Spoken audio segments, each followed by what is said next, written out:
जय हिंद दोस्तों, मेरा नाम अनुराग पांडे और आप मेरा YouTube चैनल देख रहे हैं चाणक्य बुकलेट। दोस्तों, आज की वीडियो में मैं एक बहुत ज़बरदस्त एक टॉपिक लाया हूँ। आप सबके लिए सोचने की बात है ये, और बहुत ज़्यादा ये एक अथेंटिक बात भी है एज ए कंट्री लेवल भी, और आपके माइंडसेट के लिए भी। जब आप अपना कोई किसी भी चीज़ पर माइंड बना रहे होते हैं, कुछ पोलराइज्ड हो रहे होते हैं किसी तरफ, तो ये आपको सोचना चाहिए कि हम लोग अपना डिसीजन कैसे लें। जल्दी में लिया गया डिसीजन या जज्बे में या जज्बात में आकर डिसीजन लिया गया, वो हमेशा सही नहीं होता। खास तौर पर एज आप लोग जब नेशन सोच रहे होते हैं। जो टॉपिक की मैं एग्जांपल देने लगा वो तो बांग्लादेश की तरफ है, लेकिन आप सबको भी सब बातों से कुछ ना कुछ सीखना चाहिए कि ये सब क्या ऐसी चीज़ है कि जिसके इतने ज़्यादा लॉसेस हुए हैं। हम लोग जानते हैं कि हमारा जो कंट्री है, जो भारत है, वो एक बहुत ज़्यादा डेमोक्रेटिक कंट्री है। मैं नॉर्मली ज़्यादा किसी भी पॉलिटिकल पार्टी की तरफ से बात नहीं करता, मैं एक एज ए नेशन के तौर पर बात करता हूँ। और आप मेरी वीडियोज़ में भी देखेंगे मैं कि ज़्यादातर इंडिविजुअल पर्सनस की या स्टेक होल्डर्स की या इस तरह की कंट्रीज़ के लोगों की बात नहीं करता, जैसे नरेंद्र मोदी साहब हैं या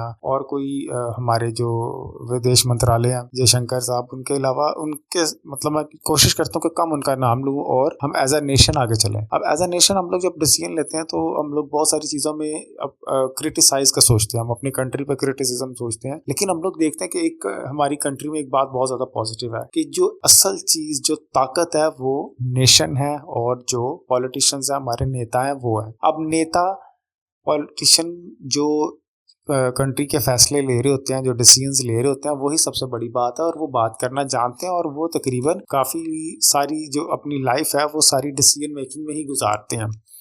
अब हम लोग अपनी जो दो साइड पर जो नेबरिंग कंट्रीज हैं, अनफॉर्चुनेटली उनमें बहुत सारी बुरे इम्पैक्ट देख रहे हैं। जो पावरफुल स्टेक होल्डर्स होते हैं, जो डिसीजन मेकर्स होते हैं, जो कंट्री की डिफरेंट एंगल से सोचने वाले, कंट्री के लिए जो सोचते हैं, काम करने वाले होते हैं, जिनके हाथ में पावर होती है, वो अनफॉर्चुनेटली नेता नहीं होते, पॉलिटिशियंस नहीं होते। मैं अपने नेबरिंग कंट्रीज की बात कर रहा हूँ, खासतौर पर पाकिस्तान, और अब जो हमने सीन देखा है वो बांग्लादेश का। पाकिस्तान में मार्शल लॉ का लगना कोई बड़ी बात नहीं है। पाकिस्तान में मार्शल लॉ कितनी दफा लग चुका है, कितनी देर का लग चुका है, और इसका कितना ज्यादा उनको नुकसान अभी तक भुगतना पड़ रहा है, ये आप सोच भी नहीं सकते, और इस वीडियो के एंड तक आपको आइडिया हो जाएगा। अब दोस्तों, बांग्लादेश की साइड पे अगर हम जाएं, थोड़ा सा इसका पर्सपेक्टिव आपको समझा देता हूँ, और फिर आप बीइंग एन इंडियन बहुत ज्यादा प्राउड फील करेंगे। सबसे पहले हम देखते हैं बांग्लादेश को। आजकल आपने देखा कि बहुत ज्यादा पहले प्रोटेस्ट किया गया, और बहुत ज्यादा उस पर उसकी जो गवर्नमेंट थी उस पर क्रिटिसाइज किया गया, और लोग काफी ज्यादा स्टूडेंट ने जो क्रिटिसाइज करते हुए उन्होंने गवर्नमेंट को ओवरकम कर लिया और डिफरेंट तरीकों से अटैक किया, और इतनी ज्यादा पोलराइज हो गई सारी नेशन। पोलराइज इन सेंस मतलब ये है कि एक तरफ इकट्ठे हो जाना, सबका एक माइंडसेट अचानक से इतना ज्यादा बन जाना, ये इस सेंस में आप यूज कर सकते हैं। जब इतनी ज्यादा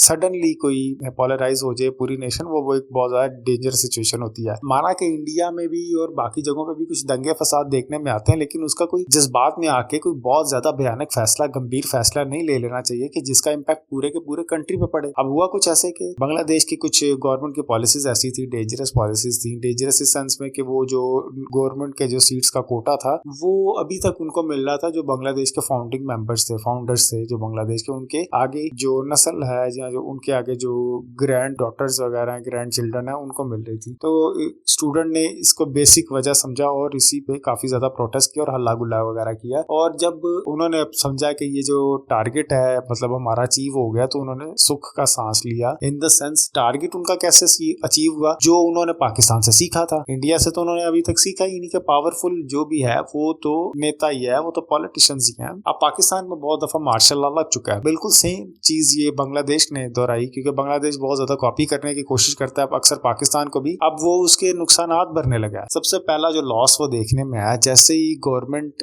को ओवरटेक किया और आर्मी ने होल्ड संभाल लिया, जो कि पाकिस्तान में भी होता है, उसके सबसे पहले 3 से 4 बहुत ज्यादा डेंजरस इम्पैक्ट देखने में आए हैं। इंडिया जो बांग्लादेश के लोग हैं उनको बहुत ज्यादा डेंजरस इम्पैक्ट देखने में आया। अब पहले अगर मैं डेंजरस इम्पैक्ट की बात करूं तो वो ये है कि लोन्स, जो फौजी होता है, जो जवान होता है, उसका काम डिसीजन मेकिंग या जगह पे बैठकर पूरी नेशन का डिसाइड करना नहीं होता। उसकी पावर, उसकी जो ट्रेनिंग हुई होती है वो फाइटिंग सेंस की हुई होती है। फाइटिंग सिचुएशन में, बैटल फील्ड में क्या डिसीजन लेना है और किस तरह अपनी कंट्री को सेव करनी है, अपनी कंट्री की रक्षा करनी है, कंट्री की जो आम जनता है उसकी रक्षा करनी है, ये सब चीजें उसके सोचने के लिए होती हैं आर्मी के जवान की। लेकिन अगर आर्मी का जवान कुछ पॉलिटिक्स में इन्वॉल्व हो तो वो फिर कभी भी कामयाब नहीं हो सकता।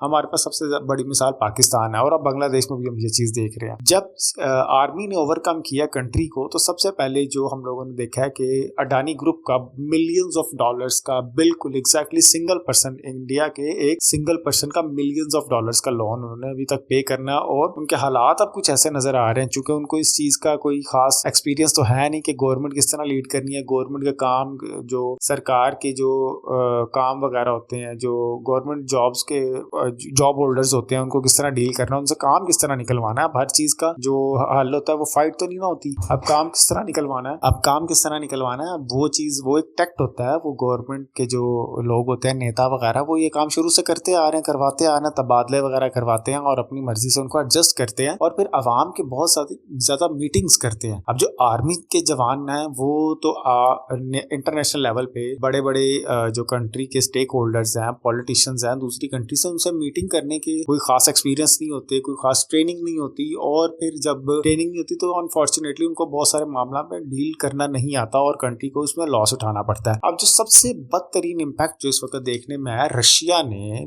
ने कैटेगोरिकली नहीं, बहुत हद तक डायरेक्टली मैं कह सकता हूँ, इनडायरेक्टली शायद उन्होंने पहले बैकडोर चैनल के जरिए पैगाम वगैरह तो भिजवाया हो, लेकिन इस वक्त जो उन्होंने पैगाम जो डायरेक्टली इन द सेंस के जो जिसमें आर्टिकल्स भी पब्लिश हो चुके हैं और काफी ज्यादा काम भी हो रहा है और लोगों को माइंड में ये बात लोगों को नजर आ चुकी है, वो ये है कि डायरेक्टली उन्होंने लोन चुकाने की डिमांड कर दी है बांग्लादेश से। किसने? रशिया ने। रशिया का 600 समथिंग मिलियन डॉलर्स यानी 638 मिलियन डॉलर्स का जो लोन है वो बांग्लादेश ने रशिया का चुकाना है, और ये बहुत बड़ी रकम है, एज ए नेशन बहुत ही बड़ी रकम है जो कि उनको चुकानी है। अब रशिया को तो इस बात का आइडिया हो चुका है कि वहां पे तो इस वक्त कोई नेता, कोई पॉलिटिशियंस या कोई ऐसे सेंसिबल लोग तो है नहीं जिनसे बात की जाए। अब आर्मी के जो पर्सनल आर्मी के जवान है उनसे तो बैटल फील्ड के हवाले से बात की जाती है, तो उन्होंने इन सब चीजों को सामने रखते हुए सबसे पहले उनसे लोन की डिमांड की है। अब लोन की डिमांड, ये तो बात वो है जो हम तक पहुंची है, अब जो आम जर्नलिस्ट तक है कुछ पहुंची है, मीडिया तक पहुंची है, लाइव मीडिया पे, ब्रॉडकास्टिंग मीडिया पे भी इसको डिस्कस किया जा रहा है और सोशल मीडिया पे तो इसकी बहुत सारी बातें भी की जा रही हैं। तो अब ये किस लेवल की डिमांड की गई है, किस तरह की डिमांड की गई है, ये तो वही जानते हैं। एक दफा फिर से मैं आपको प्राउड फील करवाना चाहता हूँ कि हमारी जो कंट्री के स्टेक होल्डर्स हैं वो नेता ही हैं। हमारी कंट्री पे भी बहुत सारा लोन है, माना कि हम लोग भी दूध के दूल्हे नहीं है, बहुत ज्यादा करप्शन होती है, एक बहुत बड़ा बेसिक हमारी जो डेवलपमेंट में बहुत बड़ी एक हर्डल है, जो रुकावट है इन द सेंस, जो एक जो पत्थर रखा हुआ है हमारी बहुत ज्यादा डेवलपमेंट में, जॉब्स में, लोगों की जॉब इन फ्यूचर में बहुत ज्यादा हमें डिस्टर्ब करना है, तो ये करप्शन है। क्योंकि बहुत सारे जो डिजर्व लोग नहीं होते वो अक्सर गवर्नमेंट जॉब्स और बाकी सीट्स वगैरह ले जाते हैं जो उनके लिए रिजर्व कर दी जाती हैं, तो ये एक बहुत बड़ा फैक्टर है। लेकिन इन सब की बातों के बावजूद हमारे जो स्टेक होल्डर्स हैं, जो हमारी कंट्री को जो डिसीजन मेकर्स हैं वो पॉलिटिशियंस हैं, और इन बात में हम पॉलिटिशियंस को हमेशा अप्रिशिएट करते हैं कि वो किसी तरह मैनेज करके सिचुएशन को हैंडल कर लेते हैं। अब बांग्लादेश का जो रुपी है जिसको वो टका बोलते हैं, बांग्लादेश टका, वो अब देखना किस तरह डाउनफॉल पे जाएगा, क्योंकि आर्मी पर्सनल तो इस तरह के आर्मी जवान तो इस तरह की मीटिंग्स वगैरह अटेंड नहीं कर सकते और मामला को उस तरह डील नहीं कर सकते जिस तरह बाकी नेता वगैरह करते थे। और हसीना वाजिद को इस मामले में बहुत अच्छा एक्सपीरियंस था। अरे भाई एक्सपीरियंस था तो इतना लोन भी डिमांड कर लिया और कुछ गारंटीज वगैरह तो दी होंगी। अब वो गारंटीज क्या है तो उसमें हम आगे चल के पता चलेंगे। अब इसका पर्सनल इसका आउटकम है वो क्या। उम्मीद करता हूँ आपको वीडियो पसंद आई होगी। अपना ख्याल रखिएगा। हाफिज।